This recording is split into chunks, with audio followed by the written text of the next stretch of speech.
Vale, pues vamos a pasar a nuestra siguiente ponente, que es Paloma López. Hola. Hola, Paloma. Buenas. Pues Paloma estudió física también en la Universidad de Valladolid. Hizo el máster de astrofísica en la Complutense y ahora mismo está haciendo un doctorado en el grupo de óptica de láminas delgadas en el Instituto de Óptica del CSIC en Madrid. Y está haciéndolo gracias a una beca. Yo he puesto formación del personal investigador, pero he estado mirando un poco en internet y me parece que han cambiado el nombre. O siguen llamándose. Sí, pues la verdad, yo pensé que se llamaba igual aún, no lo sé. Yo había estado mirando y me parecía que ponían formación o programa de formación de doctores o algo así. Pero quizás sería. Puede ser cosas de estas que cambian. Este tipo de becas. Y estás estudiando desarrollo de recubrimientos ópticos en el ultravioleta extremo y lejano para varias aplicaciones, pero en particular instrumentación espacial. Sí, eso es. ¿Sí? Perfecto, pues dejo yo de compartir. Vale. Y en principio ahora puedes compartir tu presentación si la tienes. Vale. No sé si lo veis ya. A ver. Bueno. Ahora tienes que clicar en tu PowerPoint, que eso es lo que me había pasado a mí antes. Si abres tu PowerPoint lo podremos ver. Lo he estado probando antes. Espera, voy a hacer lo de una ventana. Vale, ya está. ¿Ahora? A ver, sí, ahora sí. Perfecto. Vale. Pues nada, yo voy a hacer un enfoque un poco más de consejos personales y demás de pues, cómo he llegado hasta aquí, por qué. Y bueno, también os diré alguna cosa de la beca, pero no me he puesto muy técnica, pero bueno. Actualmente, como os ha dicho, pues estoy en el grupo de óptica de láminas delgadas, de ahí las siglas, de GOLF, en el Instituto de Óptica del CSIC y bueno, trabajamos en salas limpias y en ultra alto vacío porque muchas aplicaciones son tipo instrumentación espacial que requieren mucha limpieza. Y bueno, pues estas son las redes, que os las dejo para hacer un poco de publicidad. Vale, pues os voy a hablar un poco de mi formación, porque veréis que ha sido un poco caótico el camino que me ha llevado hasta aquí, pero bueno, igual alguien se siente representado.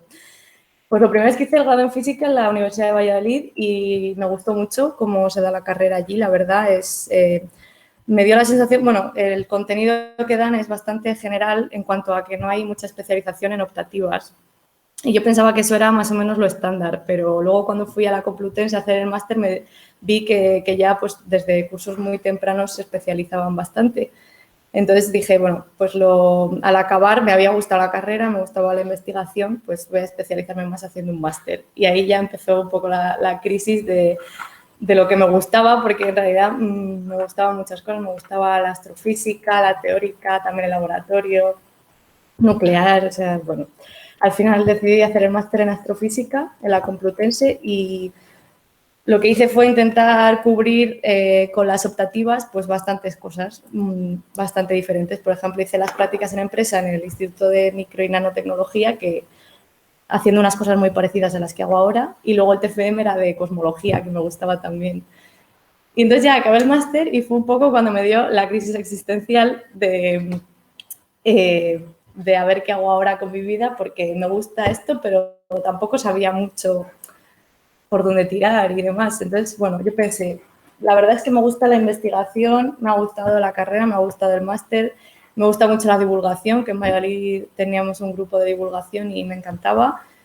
Entonces, yo quería seguir investigando, pero con financiación eso lo tenía bastante claro porque, bueno, vivo fuera de casa y demás y básicamente esa era la prioridad. Y luego pensé, pues si consigo hacer el doctorado de paso, pues mejor, que me abre más puertas y demás.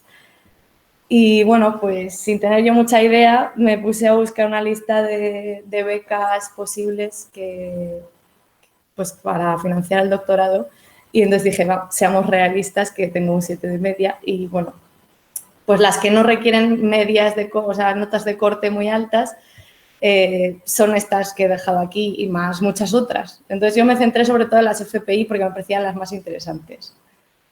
Entonces lo primero para empezar a buscar información es no tener miedo a preguntar, que puede sonar muy estúpido, pero yo en la carrera me daba como mucha cosa mandar correos, hablar con profesores, no sé por qué, pero bueno, hay que perder ese miedo. Y entonces un buen sitio por donde empezar es con tu tutor o tutora de TFM, porque si has trabajado bien con ellos y te gusta el tema, por supuesto, pues les parecerá que eres un buen candidato para continuar con la investigación. O incluso con algún profesor de una asignatura que te guste mucho, pues también, aunque ellos no tengan financiación, te pueden dar una lista de contactos de gente relacionada con el tema que explican. Entonces, esto es un buen punto de partida. Entonces, yo, sobre las FPI, pues esto es lo que os cuento. Son becas para formación del personal investigador. Entonces, son una lista de proyectos disponibles con un investigador principal asociado y entonces tú solicitas un proyecto de los que hay. La duración es de 1 a 4 años, como la FPU. La cuantía también, 20.500 brutos. Y luego, aparte, tienen un dinero extra para estancias y matrículas de doctorado, que eso se puede gastar pues, cuando haces una estancia fuera o para pagar las matrículas del doctorado. Y luego también tiene lo de la orientación postdoctoral que dijo Laura, que si acabas antes, si obtienes el título de doctor con antelación al inicio de la última anualidad, te dan una ayuda un poco mayor para el año de postdoc. Y entonces la evaluación de este tipo de becas es el expediente académico oficialmente y luego el segundo punto es la adecuación del candidato al proyecto de investigación, que esto suena como muy... ¿esto qué significa? Porque es como muy random.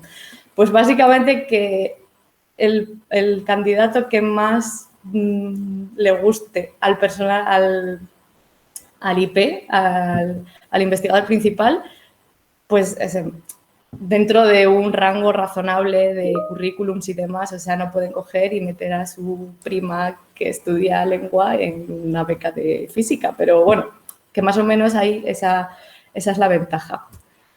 Entonces, antes de todo esto hay que leerse bien el BOE, aunque no apetezca mucho, y la letra pequeña es importante. Como os ha dicho Laura, pues en esto es similar, hay que estar matriculado o admitido en un programa de doctorado para el curso, para cuando solicitas la beca, o tienes que estar en disponibilidad de estar matriculado cuando la recibes. Y la parte pequeña, la letra pequeña que más afecta a la hora de pedir la beca es que solo puedes hacer una única solicitud. Entonces, tienes que tener muy claro cuál vas a solicitar y tienes que hacer una criba muy grande. Para mí esto fue lo más complicado del proceso. De toda la lista de proyectos, elegir uno. Entonces, mi recomendación es coger esa lista y coger todos los candidatos que se te ocurran y escribirles correos personalizados, enviando tu currículum, pues si puedes hacer énfasis en tu TFM, TFG o prácticas si están relacionados con el tema, mejor. Muchos te pedirán hacer entrevistas, hablar por teléfono, pues no hay que tener ningún miedo a hacer eso porque cuanto más les conozcas, si visitas las instalaciones mejor, porque vas a trabajar 4 años con ellos y ellos contigo, entonces todos quieren conocerse. Y esto de hablar con los investigadores principales con claridad, lo que quiero decir es, al solo poder pedir una solicitud, convendría que la echases en un proyecto en el que creas que tienes posibilidades de ser escogido. Entonces, si hay 20 candidatos para un proyecto y tienes muchas menos posibilidades que si no hay nadie y eres el único que lo solicita. Entonces, es una conversación un poco violenta que afrontar con el IP, decir cuánta gente se va a presentar, pero es necesaria, en mi opinión. O sea, fue algo que hablamos y en ambos sentidos es conveniente, porque, por ejemplo, había una beca que estaba como súper hablado todo, parecía que era la que me la iban a dar y demás, y luego pues el propio investigador me dijo, al final se va a presentar mi alumna de TFM, entonces te aviso que seguramente pues se lo demos a ella. Entonces yo agradecí que fuera tan sincero porque digo, vale, pues he hecho la solicitud en otro proyecto. Entonces esa parte me parece importante. La gente suele ser bastante amable y decírtelo, la verdad. O sea, yo con todos los que hablé, pues fueron muy sinceros todos. Entonces, bueno, por otro lado, no os cerréis puertas, mirad otro tipo de becas y contratos si os interesa. No pasa nada porque tengas un montón de entrevistas con diferentes proyectos y os aconsejo pues, que hagáis una lista y evaluéis estas cosas. En mi opinión, estas son interesantes. Bueno, obviamente tu interés por el tema. La calidad del grupo puede ser más importante para unos que para otros, sobre todo si te interesa hacer estancias, congresos y demás, pues puedes buscar un grupo que tenga financiación y demás. Es de ser escogido, para mí eso es bastante importante si quieres realizar el doctorado y como que vas a apostar por eso, pues para mí es importante, pero bueno, eso ya cada uno. Y luego, pues que te sientas a gusto en el grupo, para mí eso también es muy importante, que son 4 años de tu vida y por lo menos que te dé buena impresión. Y bueno, pues la localización geográfica o la duración, etc. Entonces, ahora os voy a contar un poco cómo fue el proceso en mi caso. Yo me gustó el TFM y pregunté a mi tutor, pero no tenían financiación hasta dentro de 2 años, así que me dio contacto de proyectos relacionados. También me gustó cosmología y hice el mismo proceso y también escribí a todos y en las prácticas igual. Y luego una cosa que me resultó muy importante fue consultar el spam que te mandan los profesores del máster y de la carrera, de ofertas y demás. Es muy importante, o sea, de hecho, donde estoy ahora me lo envió un amigo de la carrera, entonces, muy importante. Y pues eso, mandé todos los correos, hice entrevistas, etcétera, incluyendo becas del INTA, de tal.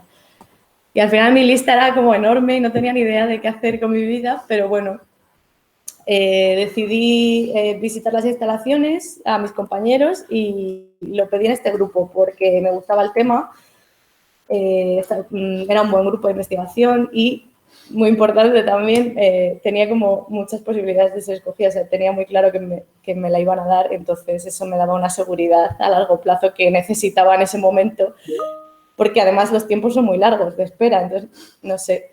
Y bueno, me gustaba el grupo y dónde estaba situado. Y luego no me gustaba, pues, que estaba bastante alejado de lo que había estudiado y no sabía mucho del tema. Pero no hay que tener tampoco miedo a hacer cambios de tema. Estamos empezando la carrera, no es como si estuviéramos, bueno, y aunque fuésemos mayores, pero hay que decir que el momento de hacer cambios es ahora. O sea, no sé si veis mi trayectoria de súper caótica, pero bueno, me gusta que haya sido así, no sé. Y nada, pues lo que hice fue pedir bibliografía a mi tutor actual y estar preparándomelo un poco, aunque sea. Y bueno, a la hora de pedirlo, ya la FPI de pedirla, pues primero hay que buscar una universidad donde matricularte, elegir el programa de doctorado. Los criterios a tener en cuenta, pues está bien que conozcas cómo funciona la universidad y su calidad, luego los requisitos del programa de doctorado que te exigen, por ejemplo, el número de papers, número de actividades y los plazos de matrícula, muy importante.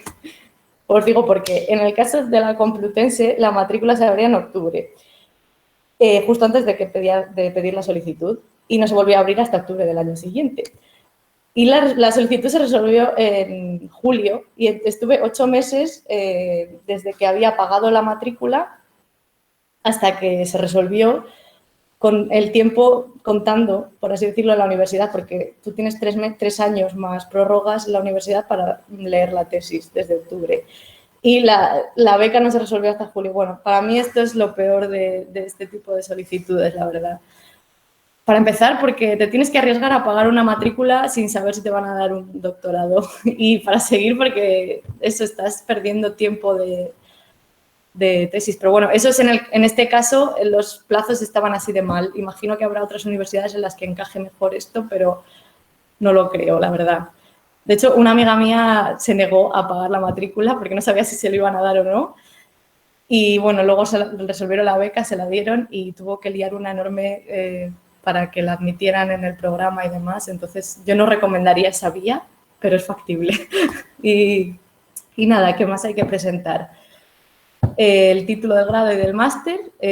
No tienes por qué tener el máster terminado cuando haces la solicitud, pero sí al aceptar la beca o firmar el contrato. O sea, tampoco tienes por qué estar matriculado en el doctorado, pero sí estar en condición de hacerlo cuando se resuelva la beca. Lo mismo que he dicho antes. Y luego el currículum y tener la firma electrónica, el DNI electrónico con lector, que también se puede hacer por correo postal, pero no lo recomendaría tampoco. y esperar. En mi caso, la resolución tardó de 7 a 8 meses y entonces pues, lo que hice fue seguir estudiando sobre el tema de la tesis, busqué algún trabajo y me saqué el Advance, cosas así. Ahí pone llorar, pero en realidad he de decir que disfruté bastante de ese tiempo porque también viene bien de vez en cuando un parón en la vida. Y bueno, otros consejos que a mí me han valido, pues que perdáis el miedo a preguntar o a mostrar interés, que no pasa nada por hacer miles de entrevistas, que nadie va a pensar que les estás traicionando ni nada de eso, ni pasa nada por cambiar el área de experiencia, porque aún estamos empezando y simplemente pues hay que prepararse un poco más y ya está. Que os informéis bien a la hora de elegir TFM, porque casi toda la gente que conozco que está haciendo la tesis ha sido porque se ha quedado donde estaba haciendo el TFM, entonces buscad si tienen financiación, si os gusta el tema y que busquéis un grupo donde os sintáis cómodo, que para mí es una de las cosas más importantes. Y por último, pues que no hay una única buena manera de enfocar el doctorado, que podéis querer hacer un buen doctorado, tener una gran carrera, o podéis simplemente que os lo toméis como un trabajo más, como que os gusta investigar y os interesa el tema y que lo disfrutéis de esa manera, que no os obsesionéis con ello. Ese es mi consejo. Y que habrá momentos malos como en todo, pero bueno, al final pues todo se pasa. Y nada, pues si tenéis más dudas me podéis escribir aquí y ya está. Muchas gracias, Paloma. Muy interesante ver otra perspectiva en la que, digamos, uno tiene que prácticamente enfocar el doctorado como si fuera un trabajo, en el sentido de que vas llamando a diferentes puertas y luego tienes que hacer una apuesta. Sí, yo es un poco como me lo tomé, la verdad. Entonces, bueno. Al final es totalmente cierto lo que dices, de que no hay solo una manera de atacar y de hacer un doctorado. Hay gente que, por suerte, tiene muy encarrilado, digamos, un tema de investigación y le ha ido gustando y parece ser de que donde ha estudiado podía quedarse. Por ejemplo, eso también fue mi caso. Sí.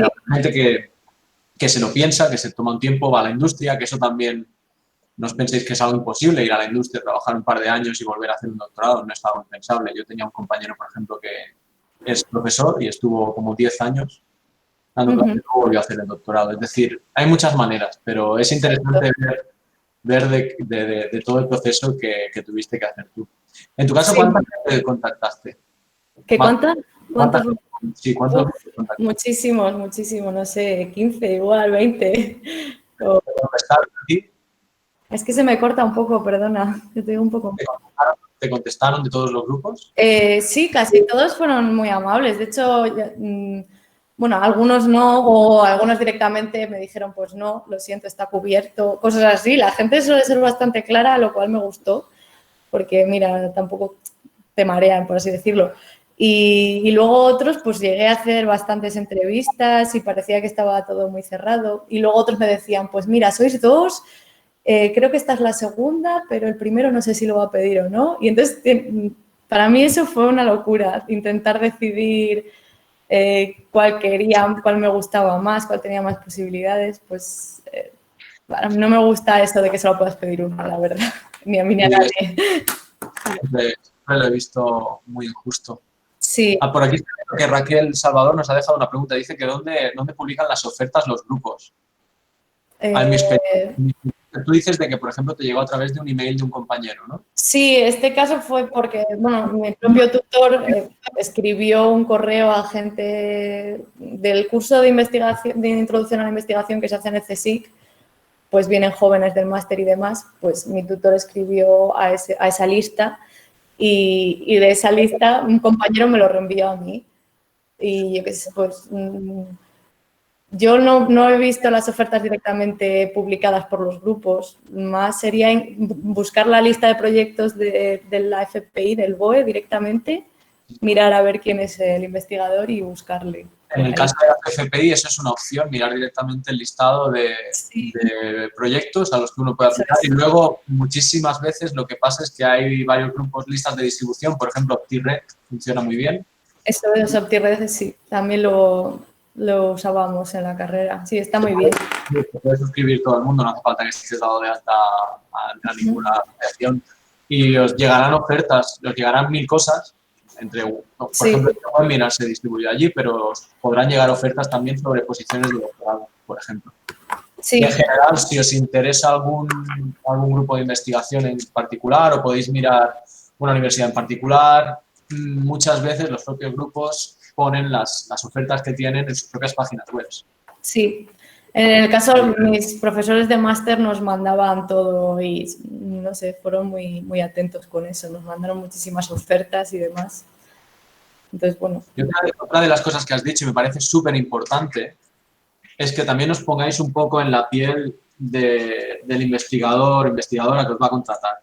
Y sobre todo el enviar correos personalizados y no simplemente cambiando el nombre del grupo de la persona, eso, es decir, el miraros el currículum que han publicado, cuáles son las áreas en las que están haciendo investigación, preguntar a los estudiantes que tengan también, informaros lo máximo que podáis y crear una carta de motivación que se entienda que habéis invertido tiempo en esa persona. Eso es súper importante y se agradece muchísimo. Entonces, eso es algo que, a ver, buscar trabajo es un trabajo en sí. Y buscar un doctorado lleva tiempo, pero eso es súper importante. En este tipo de becas en las que uno tiene que convencer de que te contraten, es muy importante personalizar muy bien a quién queréis enviar, a quién le estáis enviando la carta. Y eso me parece también que lo has enfatizado bien. Bueno, gracias. Vale, pues... Gracias por invitarme, que no os lo he dicho antes. Muchas gracias. Que está muy bien el seminario este, la verdad. A mí me hubiera venido súper bien. Esperemos que el resto también lo haga así. Vale, gracias. Muchas gracias. Pues vamos a pasar